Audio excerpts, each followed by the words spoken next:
Hi అండి, welcome back to our channel. అందరూ ఎలా ఉన్నారు? నేనైతే చాలా బాగున్నానండి. మీరందరూ కూడా బాగుండాలని చెప్పి మనస్ఫూర్తిగా కోరుకుంటున్నాను. శ్రావణ మాసం స్టార్ట్ అయిన తర్వాత నేను ఫస్ట్ శ్రావణ మంగళవారం పూజ ఎలా చేసుకున్నానో మీ అందరితో షేర్ చేసుకోవాలనుకుంటున్నానండి. వీడియోని స్కిప్ చేయకుండా లాస్ట్ వరకు చూసేయండి. ఏవైనా ఫెస్టివల్స్ ఉన్నప్పుడు మాత్రం ఎర్లీ మార్నింగ్ 4కి ఇంకా 4:30కి అలా అయితే లెగుస్తానండి. ఇంకా నార్మల్ డేస్లో మాత్రం 6కి లెగుస్తాను. శ్రావణ మాసంలో వచ్చే శ్రావణ మంగళవారం ఇంకా శ్రావణ శుక్రవారం పూజ కొంచెం స్పెషల్గా చేసుకుంటాం కదా. సో నేనైతే మార్నింగ్ 5:30కి అలా లేచి ఇంటి లోపల ఇంకా బయట ముందైతే అంతా క్లీన్ చేసేసుకున్నానండి. ఇంకా తర్వాత తలస్నానం చేసి వచ్చాను. చాలా మంది తలస్నానం చేసి వచ్చిన తర్వాత ఆ క్లాత్ని తలకు చుట్టుకుని అలానే ఉంచుకుని పూజ చేస్తుంటారు కదా. కానీ తలకు అలా టవల్ చుట్టుకుని పూజ చేయకూడదని చెప్పి నేనైతే ఒక వీడియోలో చూశానండి. ఇంకా అప్పటి నుంచి అయితే ముందు తలస్నానం చేసి వచ్చిన తర్వాత టవల్ తీసేసి ఇలా జడేసుకుని పూజ చేస్తున్నాను. మా పాపకి స్కూల్ 8కేనండి. ఇంకా అందుకే నేనైతే ఫస్ట్ తనకి బాక్స్ అంతా ప్యాక్ చేసేసి ఇంకా తర్వాత అయితే పూజ పనులు స్టార్ట్ చేస్తున్నాను. ముందైతే తులసమ్మకి నీళ్లు పోసి తర్వాత తులసమ్మకి పువ్వు కూడా పెట్టి గంధం కుంకుమ బొట్లు అయితే పెట్టాను. మార్నింగ్ బయట గాలి బాగా వస్తుందండి, అందుకే నేనైతే తులసమ్మ దగ్గర దీపం పెట్టట్లేదు. అమావాస్య అయిపోయి శ్రావణ మాసం స్టార్ట్ అయిన తర్వాత పూజారం డీప్ క్లీన్ చేశానని చెప్పాను కదా. ఇంకా ఆ రోజు అయితే దేవుడి గదికి ఉన్న గుమ్మానికి పసుపు రాసి కుంకుమ బొట్లు పెట్టాను. ఆ రోజు పూజ రూమ్ డీప్ క్లీన్ చేసి ఇంకా పూజ చేసుకునేసరికి చాలా లేట్ అయిపోయింది అనమాట. అందుకే ఇంకా ఆ రోజు అయితే మెయిన్ డోర్ గుమ్మానికి పసుపు రాయలేదు. అందుకే ట్యూస్డే రోజు మెయిన్ డోర్ గుమ్మానికి పసుపు రాసి ఇలా కుంకుమ బొట్లు పెట్టి ఇంకా తర్వాత పువ్వులు కూడా పెట్టి గుమ్మానికి దండం పెట్టుకున్నాను. మనం ఇంట్లో పూజ చేసుకోవడానికి చాలా టైమే పడుతుంది కదా. అందుకే నేనైతే ఫస్ట్ తులసమ్మ దగ్గర పూజ చేసి ఇంకా తర్వాత ఇంట్లోకి వచ్చి దేవుడి మందిరంలో పూజ చేసుకుంటాను. శ్రావణ మాసంలో వచ్చే మంగళవారం రోజు చాలా మంది మంగళగౌరి వ్రతం చేసుకుంటారు కదా. మాకైతే ఆనవాయితీ లేదండి. మా అమ్మగారు కానీ మా అత్తయ్య గారు కానీ ఇలా ఎవరు చేయలేదని చెప్పి ఇంకా నేనైతే మంగళగౌరి వ్రతం ఏమీ చేయలేదు. మంగళగౌరి వ్రతం ఆనవాయితీ లేని వాళ్ళు ఇలాగ పసుపుతో గౌరీదేవిని చేసి పూజ చేసుకోవచ్చు. మనం ఏ పూజ చేసుకున్నా కానీ ఫస్ట్ అయితే వినాయకుడిని పూజిస్తాం కదా. అందుకే నేనైతే గౌరీదేవితో పాటు పసుపు వినాయకుడిని కూడా చేశాను. చాలామంది పసుపుతో వినాయకుడిని ఇంకా గౌరీదేవిని చేసేటప్పుడు ఇద్దరిని ఒకేలా చేస్తుంటారు కదా. కానీ అలా చేయకూడదండి. ఎప్పుడైనా పసుపు ముద్ద చేసిన తర్వాత పైన బొట్టు పెడితే అది వినాయకుడి కింద లెక్క. గౌరీదేవికి అయితే నుదుటి మీద బొట్టు పెడతాం. ఇలా తమలపాకు మీద వినాయకుడిని ఇంకా గౌరీదేవిని చేసుకున్న తర్వాత ఆ తమలపాకుని నేనైతే పార్వతీ పరమేశ్వర్ల ఫోటో దగ్గర పెట్టాను.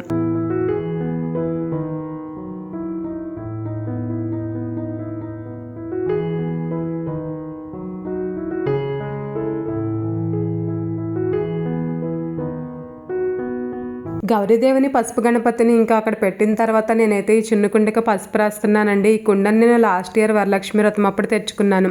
ఈ కుండకి పసుపు రాసి కుంకుమ బొట్లు పెట్టి అందులో కొంచెం పసుపు కుంకుమ అక్షింతలు వేసి కుండ నిండా కాయిన్స్ వేసి లక్ష్మీదేవి దగ్గర పెడితే మంచిదంట. అందుకే నేనైతే లాస్ట్ ఇయర్ వరలక్ష్మి వ్రతం అప్పుడు తెచ్చుకున్నాను.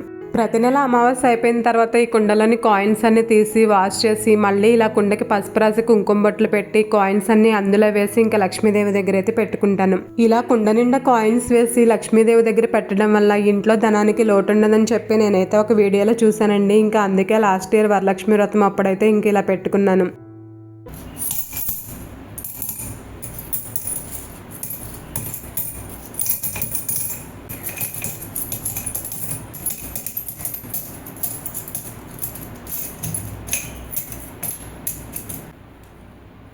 ఇలా మట్టి పాత్రలో కాయిన్స్ వేసేటప్పుడు లక్ష్మీ అష్టోత్తరం చదువుకుంటూ ఒక్కో నామానికి ఒక్కో కాయిన్ వేసుకుంటూ కూడా మనం ఇలా కుండ నిండా కాయిన్స్ వేసుకోవచ్చు.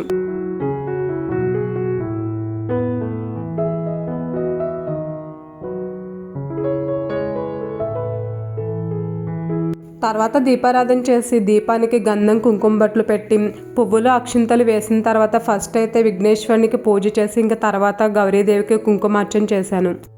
మనకి సౌభాగ్యాన్ని ఇచ్చేది అమ్మవారు కాబట్టి మనం అమ్మవారి దగ్గర ప్రతి మంగళవారం ఇంకా శుక్రవారం కుంకుమార్చన చేసుకుంటే చాలా మంచిది.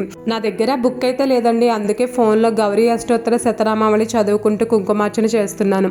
మంగళవారం కాబట్టి నేనైతే గౌరీదేవి అష్టోత్తర శతనామావళి చదువుకుంటూ ఇంకా కుంకుమార్చన అయితే చేశానండి. ఇంకా ఎవ్రీ ఫ్రైడే అయితే లక్ష్మీ అష్టోత్తర శతనామావళి చదువుకుంటూ చేసుకుంటాను. ఇలా గౌరీదేవికి కుంకుమార్చన చేసిన తర్వాత అమ్మవారి దగ్గర దానిమ్మ గింజలు నైవేద్యంగా పెట్టాను.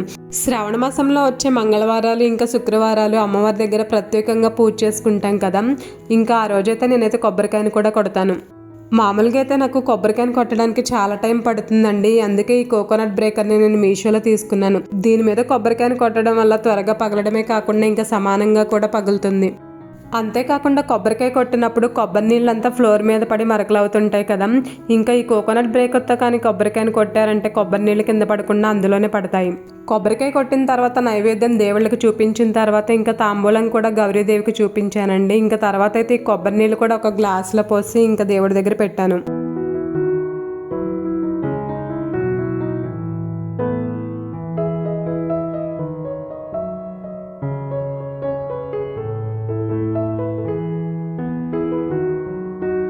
దేవుడికి ధూపం దీపం చూపించిన తర్వాత నైవేద్యం పెట్టి ఇంకా ఫైనల్గా హారతి అయితే ఇచ్చాను. దేవుడికి హారతి ఇచ్చిన తర్వాత హారతిని నేనైతే కళ్ళకి అద్దుకొని ఇంకా తర్వాత బయటకు వచ్చేసి ఇలా కొంచెం డోర్ దగ్గరికేసి ఉంచుతాను. నేను పూజ పూర్తి చేసుకుని బయటకు వచ్చేసరికి టీవీలో అమ్మవారిది కనకదార స్తోత్రం వస్తుంది. నిజంగా అమ్మని చూడడానికి 2 కళ్ళు సరిపోలేదు. చూడండి ఎంత అందంగా ఉన్నారు.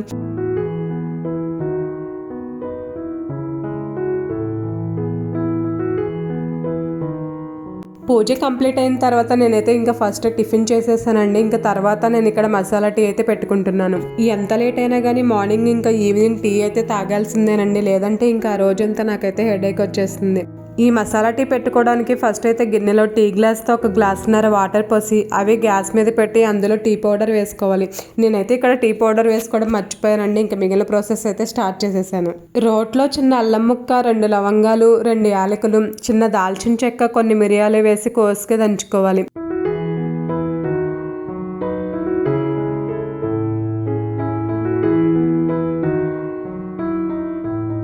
ఇలా కోసుగా దంచుకున్న ఈ మసాలా పేస్ట్ని వాటర్లో వేసి తర్వాత ఇందులోనే 1 పావు టీ స్పూన్ టీ పౌడర్ కూడా వేసి బాగా మరగనివ్వాలి. డికాషన్ ఒక 1 మినిట్ మరిగిన తర్వాత అందులో గ్లాసున్నర వాటర్ తీసుకున్నాం కదా, గ్లాసున్నర వాటర్కి 1 గ్లాస్ పాలు పోసుకోవాలి. టీలో ఒక 1 మినిట్ మంచిగా మరిగిన తర్వాత ఇందులో స్వీట్నెస్కి తగినట్లుగా బెల్లం కానీ షుగర్ కానీ వేసుకోవాలి. ఈ మసాలా టీ షుగర్తో కంటే ఇలా బెల్లంతో తాగితేనే చాలా బాగుంటుందండి. మీరు కూడా ఒకసారి ట్రై చేయండి, మీకు కూడా ఖచ్చితంగా నచ్చుతుంది. మనం రోజు పెట్టుకునే టీలో చిన్న అల్లం ముక్క కానీ లేదంటే యాలకులు కానీ వేసి పెడుతుంటాం కదా, ఎప్పుడూ అలానే కాకుండా అప్పుడప్పుడు ఇలా మసాలా టీ పెట్టుకుని తాగండి. టేస్ట్ అయితే చాలా బాగుంటుంది.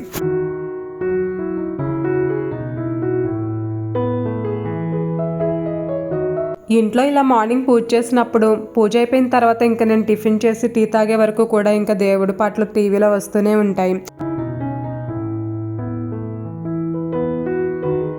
మండే రోజు మా స్ట్రీట్లో మొక్కలు అమ్మే అతను వస్తే నేనైతే అతని దగ్గర ఈ గులాబీ మొక్కను తీసుకున్నాను. ఎప్పుడైనా పూజ చేసుకోవడానికి పువ్వులు మర్చిపోయామంటే ఇంకా ఆ రోజు ఊరికే అక్షింతలు వేసి పూజ చేసుకోవాల్సి వస్తుందని చెప్పి నేనైతే ఇంక ఈ గులాబీ మొక్కనైతే తీసుకున్నానండి. ఒకటే గులాబీ మొక్క కదా, ఎక్కువ పూలు అయితే పూయదు, కానీ కనీసం దేవుడికి 1-2 పూలు పెట్టుకున్నైనా పూజ చేసుకోవచ్చు కదా, అందుకే ఈ మొక్కనైతే నేను తీసుకున్నాను.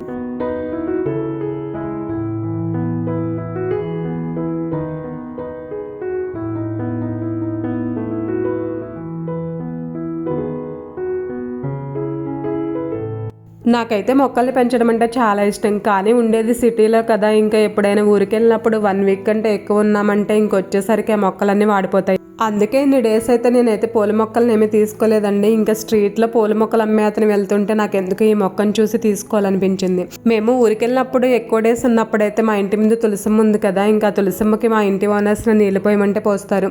ఇంకా వాళ్ళనే ఈ రోజు మొక్కకు కూడా నీళ్ళు పోయమని వచ్చలే అని చెప్పి నేనైతే ఇంకా ఫస్ట్ టైం ఇలా ప్లాంట్ని అయితే తీసుకున్నాను.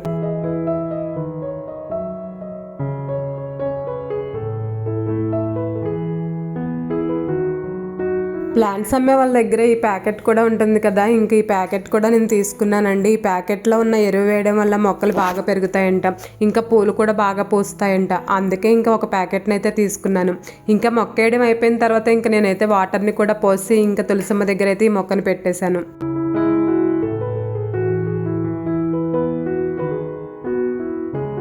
ఇంటి ముందు ఇలా తులసమ్మ ఇంకా పూల చెట్లు ఉంటే చూడడానికి ఎంత బాగుంటుందో కదా. మొక్కతో పాటు మట్టి కూడా వస్తుంది కదా, అందుకే పూల కుండీలో నుంచి తీసిన మట్టి అయితే మిగిలిపోయింది. మిగిలిన మట్టిని ఇలా 2 ప్లాస్టిక్ బాక్సుల్లో వేసి ఉంచాను. ఈ 2 కంటైనర్స్లో నేనైతే తర్వాత మెంతి గింజలు కానీ లేదంటే పుదీనా మొక్కలు కానీ వేస్తాను. విలేజెస్లో అయితే మనకి మొక్కలు వేయాలనుకుంటే మట్టి ఎక్కడ కావాలంటే అక్కడ తవ్వుకోవచ్చు, కానీ సిటీస్లో మాత్రం మనం మట్టిని కూడా జాగ్రత్తగా దాచుకోవాలి. ఇంకా ఇంతటితో శ్రావణ మంగళవారం వ్లాగ్ అయితే కంప్లీట్ అయిపోయిందండి. ఈ వీడియో కనుక మీకు నచ్చుంటే ఈ వీడియోని లైక్ చేసి నా ఛానల్ని సబ్స్క్రైబ్ చేసుకోండి. Thank you for watching.